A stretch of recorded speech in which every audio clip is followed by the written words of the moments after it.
Greetings and welcome back to the Transform podcast. It is Tuesday, 21 December 2021, and I'm your host, Christopher Anastasio, and welcome to episode 20.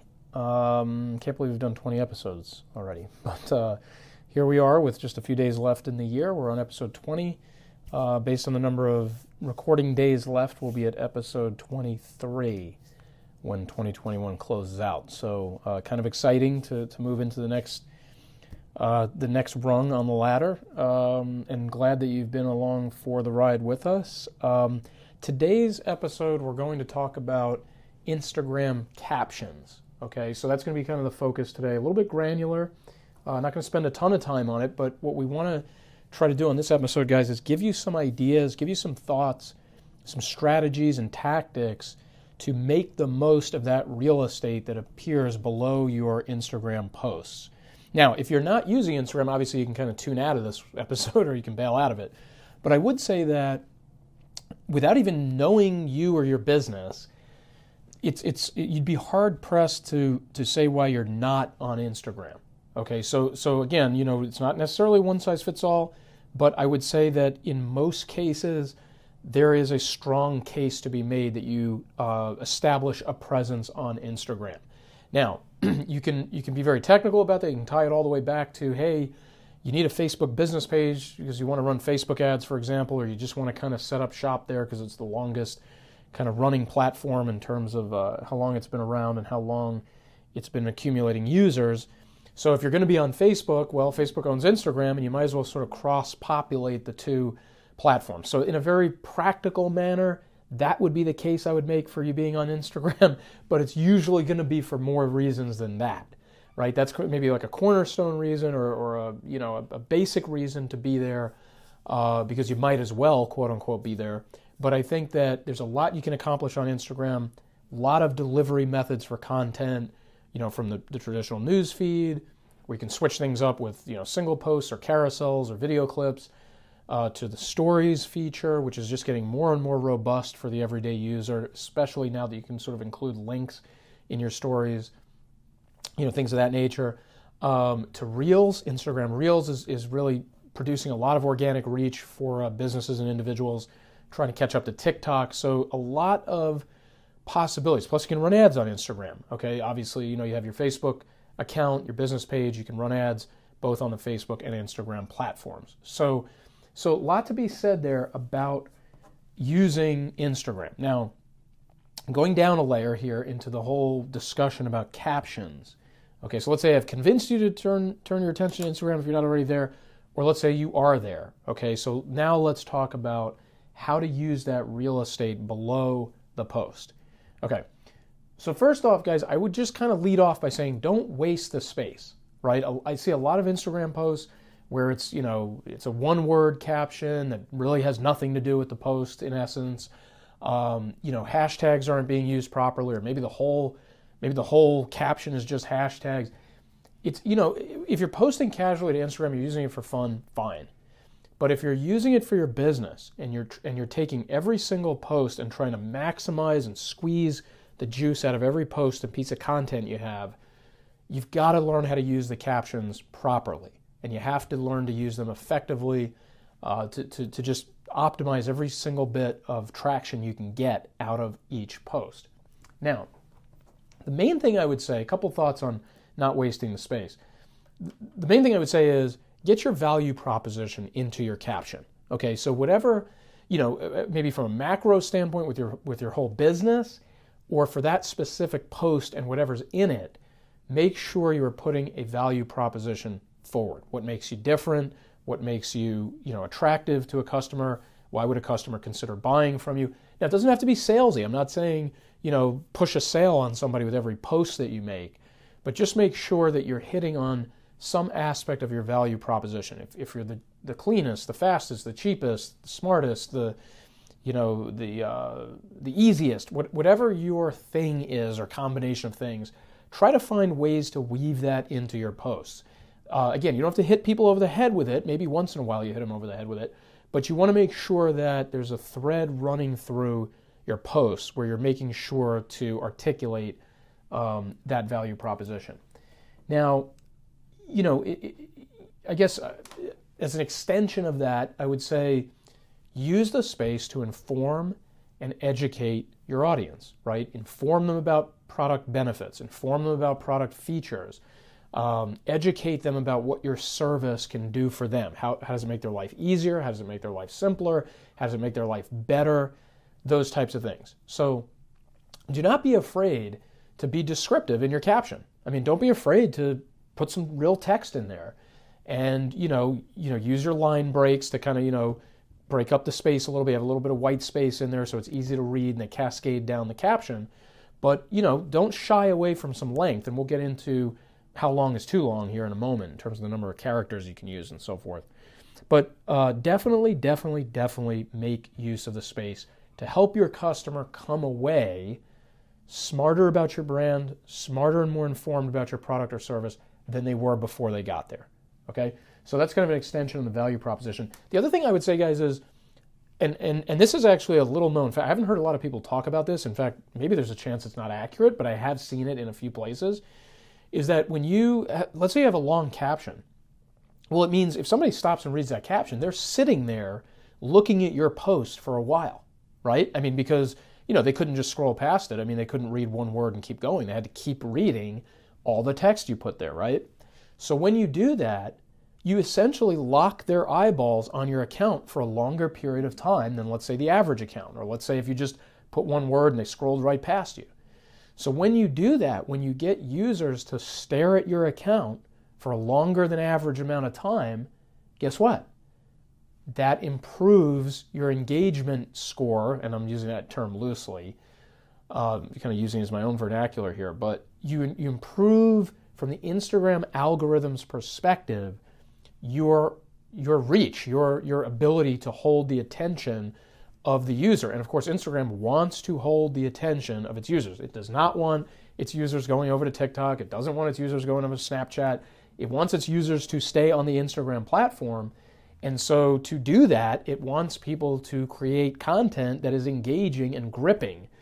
So of course, having a longer caption that's going to keep somebody there is only a good thing from an algorithmic perspective.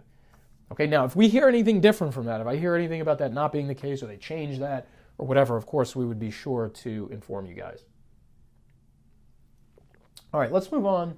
So that's kind of, I mean, honestly, guys, that's the meat of the podcast right there. Like knowing that you should use the space and how you can use it, from being informative to being, to putting your sales pitch in there, to your value proposition, to communicating your mission and your vision and your goals for the company that include the customer, that affect the customer.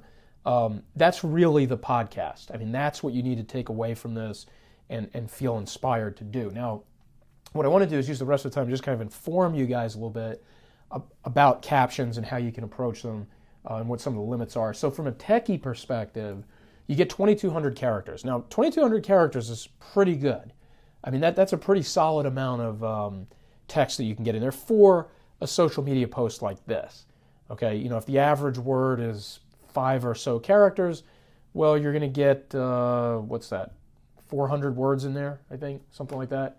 I don't know if my math is good or not, but now it's killing me. So 2,200 divided by about 5. Yeah, you get about 400 words in there, okay? Which, 400 plus 400 to 500 words, that's a solid, a couple paragraphs or so, I would say, in, let's say, Microsoft Word.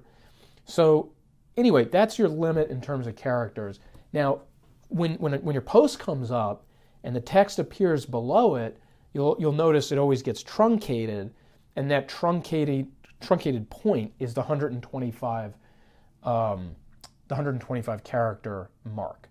Okay, so when you basically get to 125 characters, you're going to be in a position where the text will trail off, and the person has to click through to see the rest of it. Okay. So yeah, 125 characters is not a lot. That's, a handful or so of words, something like that. 10 to 20 words, I guess, depending on how long they are. Okay, now the other thing that you got to keep in mind from a numbers perspective or metric perspective is the number of hashtags. So you get 30 hashtags per post. And, I've read a lot of studies on this, guys, and, well, how many hashtags is ideal? And is it actually 30? Is it actually 1? What is it?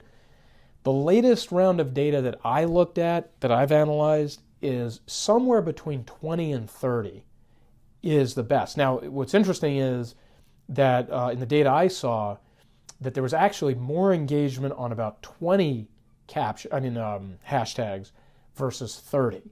But there are others who will say that you're going to run into that say, look, if you get 30, use 30. It's just 10 more times than 20 to have somebody discover you based on their search criteria, based on the hashtag they're searching. So, in this sense, guys, I would say this is more art than science, or it gets to a point where it's more art than science. And I would say, look, use the amount that makes sense to you and try different amounts. You may find that for your audience, 5 hashtags is enough, or that, getting 30 out there is always better, that you always end up with more followers and likes and so forth because of that. Okay? So the other thing I was going to say about hashtags, guys, another debate that you can kind of try both sides of for your purposes, is some people say put the hashtags inside the post, and others say create the post, post it, and then put the hashtags in the first comment. Now, I've played with both, guys. First of all, from an artistic standpoint, I like putting the hashtags in the comments. Okay, so you have a post, the post goes up, it's clean, there are no hashtags in it, but then the very first comment has the hashtags. But you're going to hear other people say, no, it all needs to be together. It's more effective if it's together. So I think, again, that's for your own taste. I mean, try it out, see where you're getting the engagement, see where you're getting the response, and then you can decide what you want to do with that. Okay, guys, so we covered why it's important to use the captions and the type of content that you probably want to work in there. Talked a little bit about technical parameters. Let's just hit a couple miscellaneous items here. Another thing you can do, guys, and we kind of covered this a little bit back in episode 3, I believe it was. I'm sorry, no, it wasn't 3. It was, I want to be exact here, 8. In episode 8, we talked about the art of trend jacking. That came out on November 9th. And trend jacking, I mean, I'm not going to go over the whole thing again, but one of the things we were talking about, that I covered in that episode, was that when you have a chance to tie your content, your brand, into something that's popular in culture, and it makes sense, you can sort of reveal some relevance between the two. It's not like a total kludging of two ideas. If you can weave them together somehow, some way, then try to do that. Try to work a pop culture, hashtag or reference or some kind of a callback in there that can create sort of a clever effect for your brand and your content. And I think one of the examples I covered in the trend jacking episode was, at least for anybody who follows National Football League, especially here in the United States, if you go back to like the 2013 Super Bowl, I think it was, power outage, all the lights went out in the stadium, the game was delayed for a while, and Oreo cookies took advantage of that and said something like, our cookies, you can dip our cookies in the dark, or something like that. I'm not getting it exactly right, but they used literally a live ongoing situation that they knew everybody was watching, because everybody here watches the Super Bowl when it comes on, if for no other reason than to watch the commercials. And they jumped on that bandwagon on their social media channels and created this clever little campaign. So when I say pop culture tie-ins, look for relevance, look for opportunities to make sense. If they don't force it. Don't just do it to do it. Okay? So that's one thing to think about there. Let's come back over to hashtags for a second, something I left out. When you create your hashtags, let's say you're like, okay, Chris, I'm going to do 20 hashtags. I'm going to play around with 20. Look at sort of evenly dividing up or properly distributing what those hashtags are theme-wise for your content, for your post.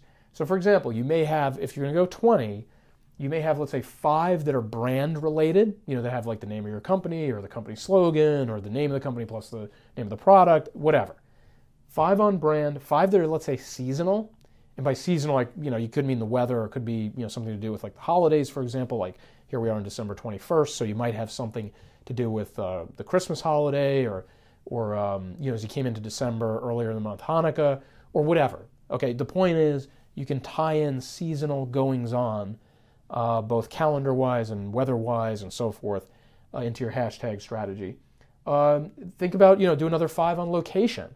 If especially if you have like a brick and mortar business, or you want to encourage clients to stop by your business, or to consider using your business because of proximity, you can tie in some location hashtags. New York, New York. Brooklyn, New York. I mean, whatever. You guys get the point. But you can work those type of hashtags in, and kind of create a certain buzz around where you're located. Okay. And then lastly, you can also just do interest-based stuff. So if you're selling a product, let's say, home goods, let's say, I don't know, power tools, for example, you can put in things like, home renovations, or fixer-upper, or, power tools, whatever. But those would be interest-based hashtags like that. So try spreading them out a little bit. Try seeing, what kind of mixture gets you the best results. But definitely I would try, you may find that some are more effective than others, but I would at least start off and try some of these different buckets and some of these different categories to see what response you can gin up, okay? Okay, another miscellaneous item to cover with you guys revolves around encouraging engagement. And so what I would say here is, because you can't do, because you cannot include in the caption a link, you can't put a link there for somebody to click on. What you can do is you can try to get some movement on your post by doing things like asking an open-ended question that maybe somebody's going to answer down in the comments. The more comments you get, the more the Instagram algorithm likes that. You could do yes/no type polls, or you could do a carousel of pictures where you have pictures 1, 2, 3, and 4, and you say, hey, which one did you like the best? 1, 2, 3, or 4, and then you get, boom, everybody's commenting 1, 2, 3, or 4 down the line on your post. So you accomplish a few things there. You encourage engagement, you get people interested, you get them thinking, you get them to comment, and you get some traction from the Instagram algorithm that way. Okay, so that's just one example. I mean, you could put a poll in there. Like I said, you could do an open-ended question. Something current event related. Hey guys, what do you think about this thing that happened? Something like that. Okay, so look for ways to encourage that engagement towards your post. And then the last item that I wanted to cover before we finish up is calls to action. Okay, so what you want to do is, there's a little more specific than engagement, where you're just kind of encouraging people to interact with your post. You definitely want to, judiciously of course, use your captions as an opportunity to directly point somebody towards completing some particular action. Like, hey, click the link in my bio. Hey, leave a comment below with blank. Hey, go to my profile page and check out, the rest of my posts. I mean, whatever. You guys get the point. Is to encourage, or not necessarily encourage. I mean, it's really, now you've moved beyond the encouragement phase, and you're really trying to get the person to convert off your wording and trying to get them to move to the next step. So this is where you want to be a little bit more forceful and a little bit more direct in saying, hey, when at the conclusion of the post or wherever it makes sense, hey guys, take this next action. Leave your, DM me your email address and I will send you a free guide. Something like that. Like, has a very conversion-oriented feel to it, a very direct kind of feel like that towards what you want them to do next. Okay.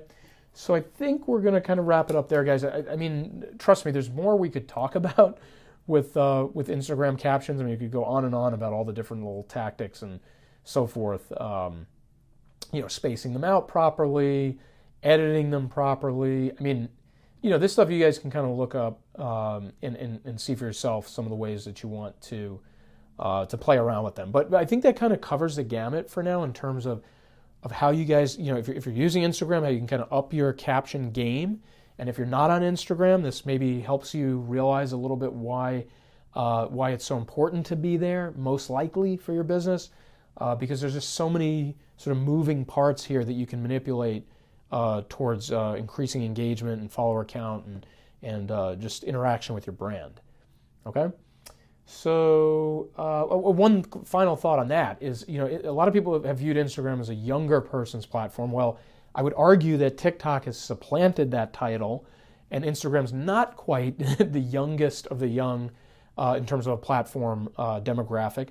What's interesting is the Instagram generation that kind of embraced it in the 2010s as we move into the 2020s, well, they're getting older and their economic buying power is increasing. So I think you really, I would argue that if I was sitting here trying to convince a business owner to get on TikTok versus Instagram, it would be much harder for me to make a blanket justification on TikTok versus Instagram. I think Instagram is becoming more and more crucial to the mixture of your omni-channel approach.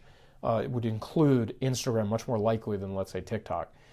But anyway, guys, I'm going to wrap it up here. Thanks for listening to this episode. I know we only have a few more left in the year. It's kind of amazing to think how close we are moving into 2022. But hopefully we've given you guys some things to think about over the last few weeks as you strategize for the new year. Maybe, like I said, you're not doing this stuff now, but you're like, hey, let me embrace Instagram captions in 22 and check it out for my business, things like that. As always, we encourage you to like, subscribe, share the podcast, friends, family, business partners, whatever. And then, of course, you can always visit us over on our social media pages, very active over on Facebook and LinkedIn. Would love to hear from you guys there as well. And, of course, you can always visit the Transform website, transform.com. Once again, I'm your host, Christopher Anastasio, signing off. We'll be back again later this week with episode 21. Until then, guys, you have a great night, and we'll talk soon. Thanks. Bye-bye.